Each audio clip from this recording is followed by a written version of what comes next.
Travis Wayne gets home. Got a heavy rain this morning that kicked in, and I was up early when it wasn't raining, but I chose to make the pictures. And while in the process of making the pictures, it rained. So, growing up in these latter days, we have movies and TV shows where the protagonist and the antagonist are clearly identifiable. We know who the good guys are, we know who the bad guys are, and the bad guys know that they're the bad guys and they're purposely being the bad guys just to be the bad guys. This is all fiction. It's not intended for mankind to knowingly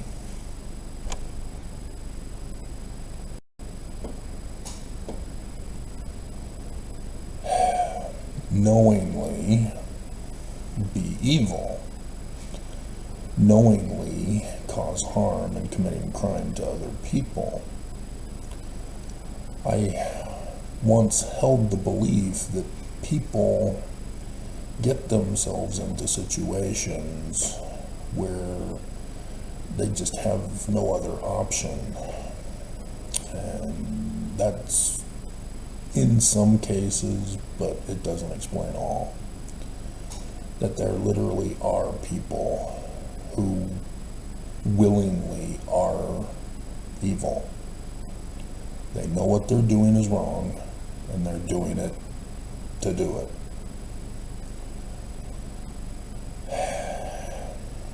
I had a video, Book of Jasher, Last Days Prophecy of LDS Church, One Mighty and Strong.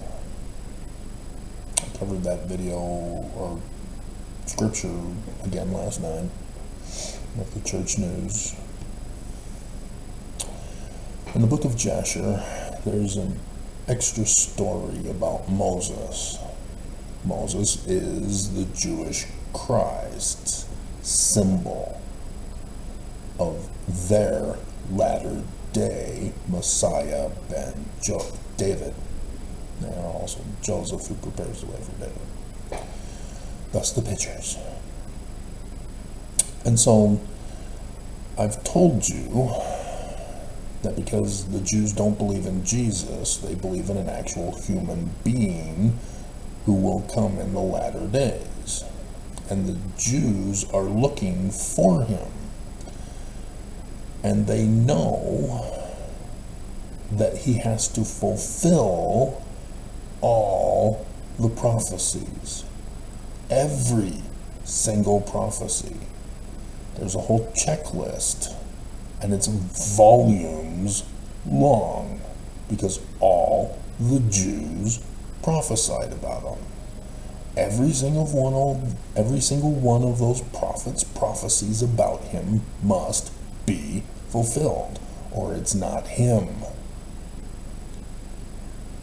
This is why Matthew says, according to the words of the prophet, according to the words of the prophet, according to the words of the prophet. He's telling you the prophecies. And so you're supposed to be smart enough to read in 1 Matthew. The prophecy is that his name is Emmanuel. So when you read, so we named him Jesus. Jesus is not literal history. The Jewish author is telling you his name's supposed to be Emmanuel, but for the story purposes and symbolisms, he's naming him Jesus. Other Jewish authors named him other names. Samson, for example. You're supposed to be smart enough to catch on to this, but Constantine stepped in and destroyed the knowledge. And so the great and abominable church of Lucifer, Constantine, Christianity. Islam, branch off of Christianity. What's the name of this church, Mormons?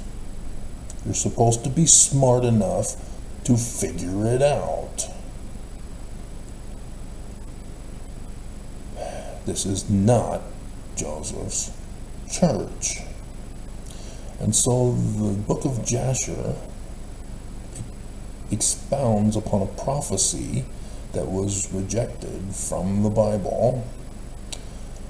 And the book of Jasher was actually written during the Middle Ages, I believe, if not 600 or something like that. But regardless of when it was written, it's a legitimate prophecy, because it's been fulfilled. Because I know who the Jewish Christ is, Mormons. I searched for him. I found him. I ran the checklist. Every single prophecy. And you're waiting for Jesus. And he missed his second coming. And you're still waiting for Jesus. It's a story about how, as a child, he goes and sits on Pharaoh's lap and removes the crown from Pharaoh's head and puts it on his head. Pharaoh wants to murder the baby, or the child. The priests say, it's just a child. Come on, Pharaoh. Let's run a test. We'll find out if his heart is towards taking your throne. And so they set out a jewel, bright and shiny, and then a hot burning coal. If he chooses the gem, murder the baby, the child. Hot burning coal, just a child, leave him be. So, set him out, and he goes for the hot burning coal and puts it in his mouth, burns his tongue.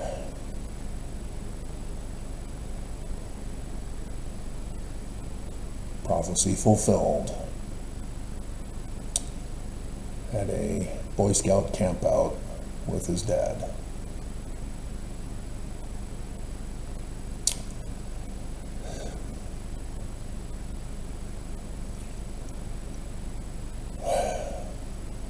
I do not understand, Mormons, why you are so insistent in staying in this church when Oaks comes out and says your underwear is holding you in bondage.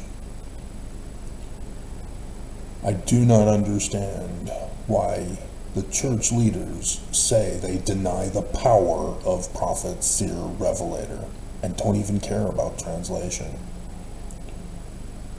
When the person with the gifts is here, that you may know him, and yet you deny him. That you continue to exhibit your hate, to say that I'm of the devil because the Book of Mormon is Jewish, that Joseph Smith was Jewish, that I'm the anti-Mormon, antichrist Torah whore because I will not be threatened to deny and claim that Joseph is Christian, that the Book of Mormon is another testament of Jesus, to deny science, to deny English grammar and comprehension, to lose my honor and integrity.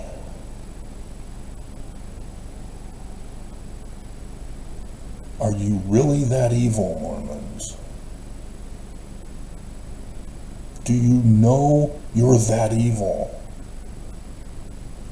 Are you that ashamed of the Jewish gospel of the Messiahs that you will not stand for the truth? You instead stand up and declare the lie and demand other people accept the lie. Rob Donahue did the same thing, telling me that I'm wrong, that I'm of the devil. You falsely stated that Moses reached for what Moses reached for. He denies who I am. Now granted, he doesn't even know who to look for, so he never even bothered to run the checklist. But he claims that I'm full of hatred and revenge, to fall into Satan's trap. And he doesn't see that he did it. He projected, beam and mode. And then he throws in the evil thing, God bless you, Travis. Bleep you. Because you know he's talking about Christian God. Why, Mormons? Why?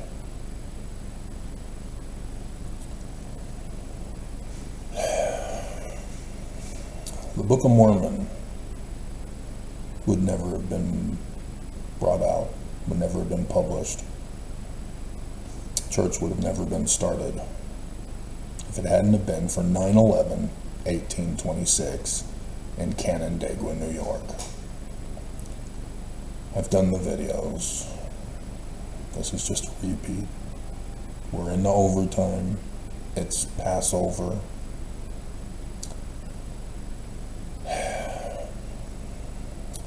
We're expecting the fall of the great and abominable church. We're expecting the pattern from a deity or a very brilliant seer, prophet, revelator, and translator of way ancient past, who recognized that Brigham Young's branch off is the great and abominable church, as all of the presidents of that church have died under the sun shall be darkened, moon turned to blood, stars fall from heaven,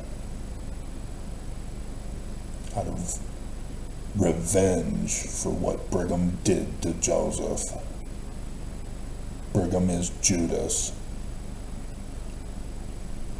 Joseph Smith even called him out as Judas.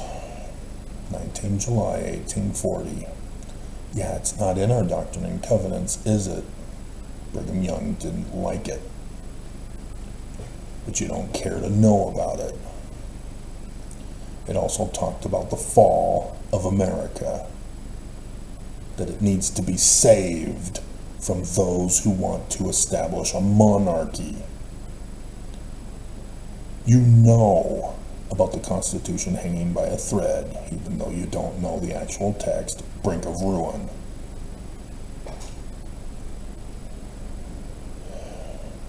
But I am appalled of Mormons who cannot make the connection. Trump put in the Supreme Court justices for this reason right now. It was all a setup. The Supreme Court will now decide if America should become a monarchy.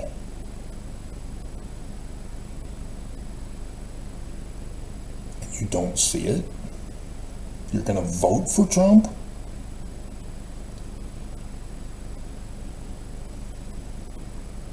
You're in the great and abominable church, and you're going to vote to overthrow the government. And you don't see it?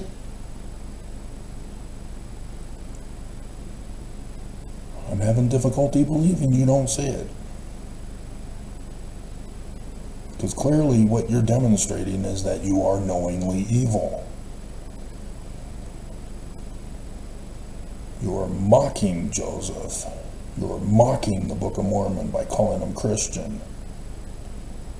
And you are terrorist, seditious conspirators seeking to overthrow our government.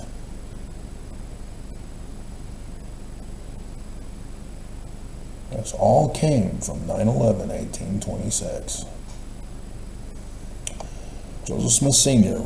was the master mason of that lodge since 1818. In about 1823-24, William Morgan came to Western New York. He had learned in the War of 1812 of the threat to destroy America. It was an immediate threat, and it was also a plotted threat for the latter days. They were going to use the Book of Revelation's astronomy dates to coordinate their attack and blind people with Christianity so that nobody would see the astronomy dates that they were plotting with.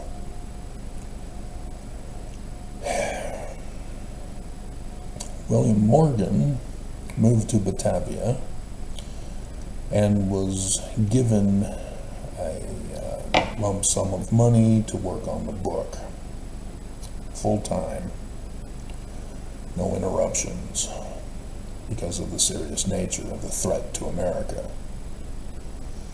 He could not work on it in Batavia. It would put his wife and children at risk. And so he found Joseph Smith Sr.'s lodge in Canandaigua and was working on it there. And so Junior was also a part of that as he went with Daddy to work, which technically wasn't work, it was just a men's club. But nonetheless, Joseph Smith Jr. knew about it. And so thus why 2 Nephi chapter 3, Messiah ben Joseph.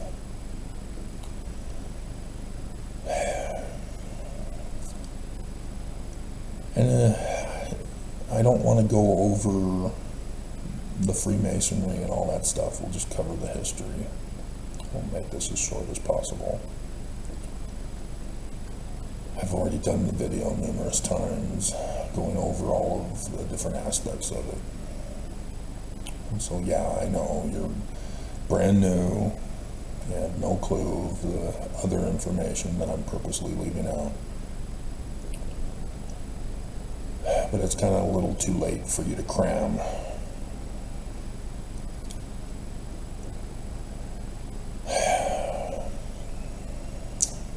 The enemy found out, and they falsely arrested him as a threat. Stop working on the book, or we're going to murder you. It was clear his life was in danger now. The book, to warn America, was now in danger. Joseph Smith Sr., as the Master Mason, had the responsibility for fellow lodge brothers. It was his responsibility to protect the life of William Morgan. It was his plan to get him out of the country. And something went wrong in Niagara.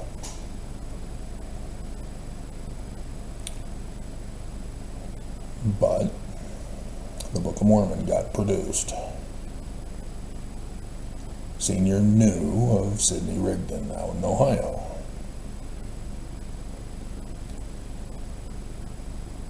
And Sidney Rigdon agreed to assist in this work. You can see Sidney Rigdon's religious beliefs in the Book of Mormon, specifically as we near the end. Baptism, not for little kids, and the sacrament prayers. That's Sidney Rigdon.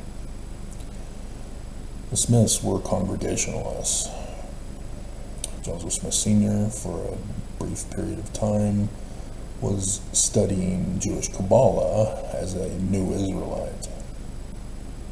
So yes, you see him in the rewritten 116 pages, as Junior had to be put on timeout for a whole year.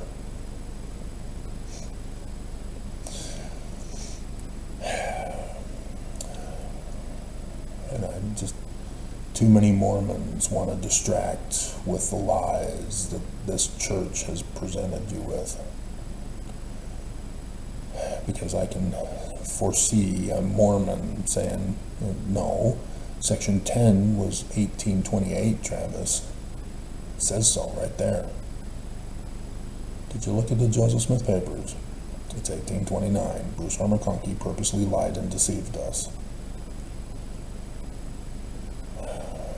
Because Section 4 says a marvelous wonder is about to come forth among the children of men. Joseph was still on timeout.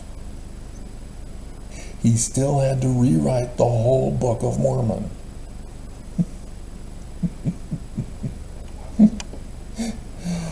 And so, no, people just don't think. 1838 that I went over with you last night. Mormons don't assemble the pieces together. Exfo Nevermos don't assemble them all together. We are talking about a complete mental breakdown of Joseph Smith being accused of literally knowingly being evil, changing everything that he was a part of founding. And yet, he continued to go on after 1838 with the conflicting sermons and actions. What he's being accused of in 1838 are all lies. But nobody wants to believe it. Nobody wants to do the research.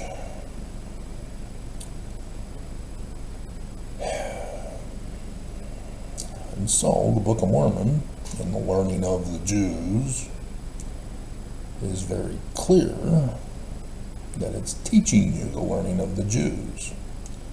The Tree of Life is Jewish Kabbalah. It is teaching you about the Messiahs. And you don't want to see it. Because this church has to be true, that titles have to dominate over the power thereof. You seriously want to deny the truth, deny science, deny logical Socratic methodology. You are that evil, just like Rob.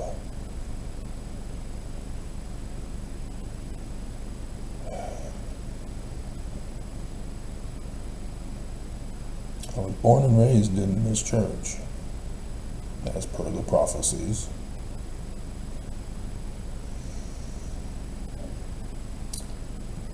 I have seen the evil of the adults running our nation right now. All that they wanted to do are being implemented.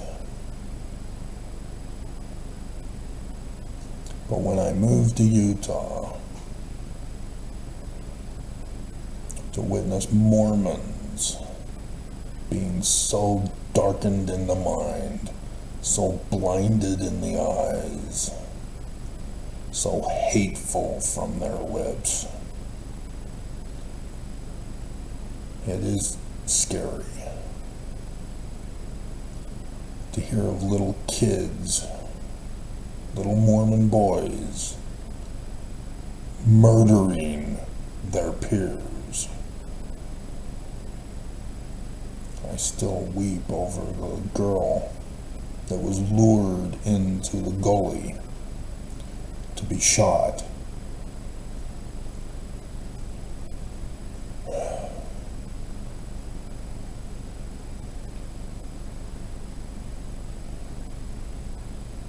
We are not born evil.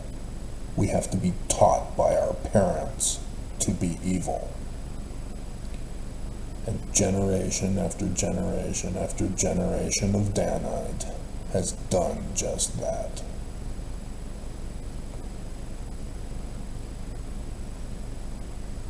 America is falling and Mormons are cheering.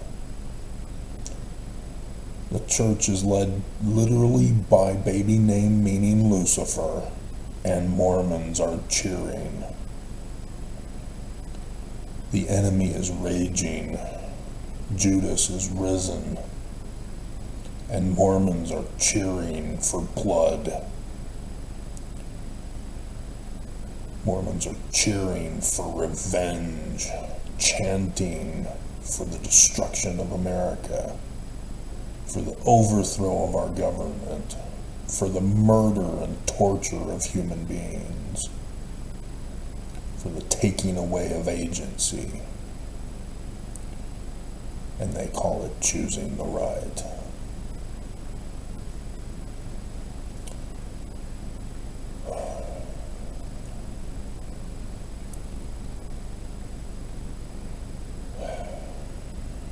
So yeah, I'm literally calling out, Eloi, Eloi, lama sabachthani.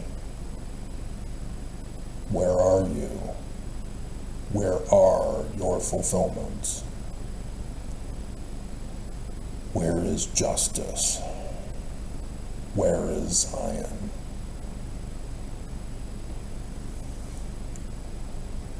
Because this Mormon people